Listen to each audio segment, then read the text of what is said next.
everyone. The question is, two buses start from stoppage X and Y heading towards each other. The bus from stoppage X start at 10 p.m. and reaches stoppage Y at 2 p.m. the next day. The bus from the stoppage Y start at 9 p.m. the same day on which the bus start from the stoppage X and reaches to the stoppage X at 7 a.m. the next day. Okay. At what time will they cross each other? ठीक है, and this is MCQ based question, so you have choices in this question. Okay, and let's solve this question. सबसे पहले जो आपको इसमें दे रखे है कि टू बसेस का स्टॉपेज है, ठीक है, स्टॉपेज बस स्टॉप है X and Y, this is X and here it is Y. Okay, तो bus from stoppage X start at, okay, एक बस है, ठीक है, एक्स से स्टार्ट होती है, किधर जा रही है, वाई की साइड जा रही है.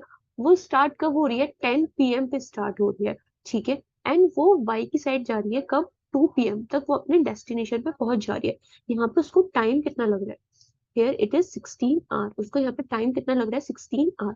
ओके, एंड दूसरी बस है जो कि स्टॉपेज वाई से चल रही है, एक्स की तरफ जा रही है, ठीक है, वो इधर की साइड आ रही है, एंड वो कब स्टार्ट हो रही है, 9 p.m. पे वो स्टार्ट हो रही है, एंड कितने बजे रीच हो रही है स्टॉपेज एक्स पे, 7 a.m. पे.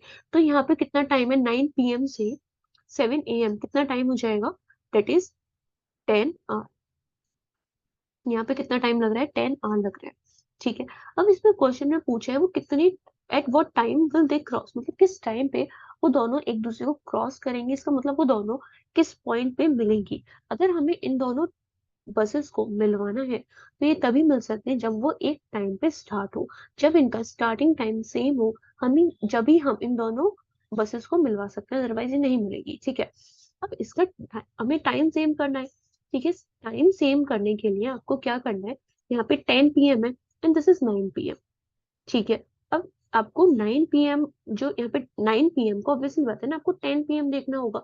सबसे पहले कौन स्टार्ट हुआ है, स्टॉपेज वाई से बस स्टार्ट हुई है, और 10 p.m. पे स्टॉपेज एक्स से बस स्टार्ट हुई है. तो हम ये देखेंगे कि 10 p.m. पे, अगर सपोज करो 10 p.m. यहाँ पे बज रहे हैं, ठीक है, जब जो बस है जो वाई से स्टार्ट हुआ है वो यहाँ पर है, तो उसने कितनी डिस्टेंस ट्रेवल कर ली होगी इतने टाइम में, ठीक है. उसके लिए हमें पहले यहाँ पे स्पीड पता होना चाहिए, ठीक है, एंड डिस्टेंस भी हमें पता होना चाहिए क्या है क्या नहीं है. तो वो पहले हमें देखना होगा. देखो, ये तो है पूरे इस क्वेश्चन का क्रक्स कि आपको क्या निकालना है, यानी क्वेश्चन क्या कह रहा है, ठीक है. अब इसमें आपने ये चीज नोटिस करी होगी कि केवल इसमें आपको टाइम गिवन है, नहीं आपको डिस्टेंस गिवन है कि दोनों एक्स और वाई के बीच में डिस्टेंस कितना है, नहीं आपको बसेस की एक्स और जो भी दोनों बसेस है, नहीं आपको उसकी स्पीड गिवन है, ठीक है. तो फॉर्मूला क्या होता है, distance is equals to speed into में टाइम होता है.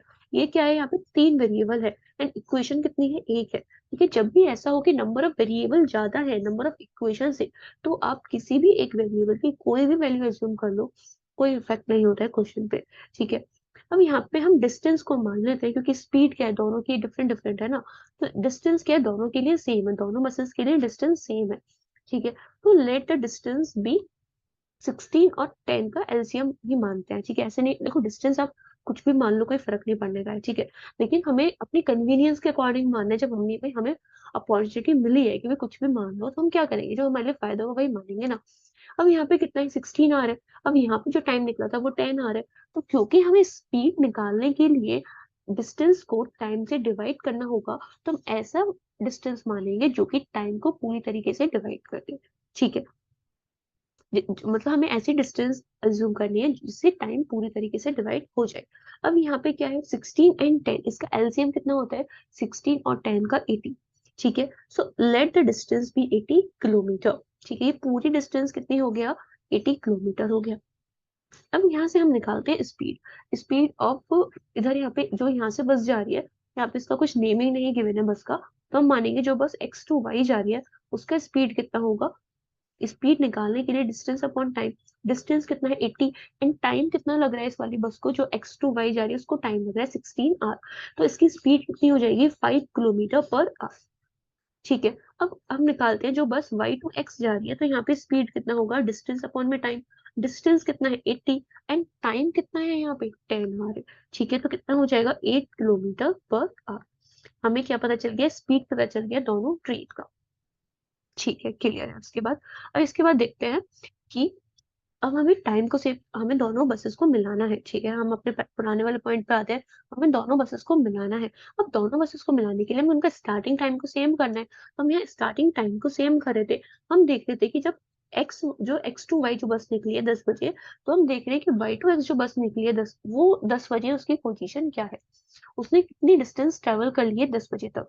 अब वो 9 बजे चली थी, 10 बजे मतलब 1 घंटे बाद, ठीक है, 1 घंटे में उसने कितनी डिस्टेंस ट्रेवल करी होगी। अब जो वाई टू एक्स जा रही है उसकी स्पीड कितनी है, 1 किलोमीटर पर आवर। इसका मतलब क्या होता है, 1 घंटे में उसने 1 किलोमीटर डिस्टेंस ट्रेवल करा करा है। ठीक है, इसका मतलब यहाँ पे उसने 1 किलोमीटर डिस्टेंस को ट्रेवल कर लिया है। अब रिमेनिंग डिस्टेंस कितनी रही यहाँ पे, 72 किलोमीटर डिस्टेंस क्या हुआ, रिमेनिंग रहा। इसका मतलब कि अब यहाँ पे ट्रेन दूसरी बस है ये, ठीक है, ये बस यहाँ पे एक और बस है, यहाँ पे एक और यहाँ पे एक और बस है ये, ठीक है। अब दोनों बसेस को हमें क्या करना है, मिलाना है। इसके लिए ये मिलेंगे कैसे, रिलेटिव स्पीड के कंसेप्ट से। अब अब हमें टाइम बताना है, टाइम क्या होगा, डिस्टेंस अपॉन में रिलेटिव स्पीड। जब हमें दोनों को मीटिंग पॉइंट बताना होता है, तो हमें डिनोमिनेटर में रिलेटिव स्पीड लेना होता है, ठीक है। अब डिस्टेंस कितना है, 72 किलोमीटर। अब रिलेटिव स्पीड में अब दो कंसेप्ट होते हैं, एक तो होता है when they are moving in the opposite direction, ठीक, and when they are moving in the same direction। जब अपोजिट डायरेक्शन में जा रहे होते हैं, जैसे कि इसमें हो रहा है, ये इधर से आ रही है, दूसरी बस इधर से आ रही है, तो प्लस होता है, ठीक है। जब वो सेम डायरेक्शन में जा रहे होते हैं तो सब्ट्रैक्ट होता है। आप ये कैसे याद रख सकते हो, S for same, S for subtraction, ठीक है। तो आप ऐसे करके इसको ध्यान रख सकते हो, अगर सेम डायरेक्शन में तो सब्ट्रैक्शन होगा, अपोजिट है तो प्लस होने वाला है। अब यहाँ पे स्पीड कितना है, इसका 5 है, इधर स्पीड कितना है, 10 है, तो 8 + 5 कितना हो जाएगा, 13। इसका मतलब 13 यहाँ पे उनकी रिलेटिव स्पीड हो जाएगी। तो टाइम कितना हो गया, 72/13 आवर, ठीक है, 72/13 आवर हमारा टाइम निकल गया। अब देखते हैं कि हमारी चॉइसेस क्या गिवन है और हमको कैसे चेंज कर सकते हैं आंसर, उसमें क्या हम चेंजेस कर सकते हैं, ओके।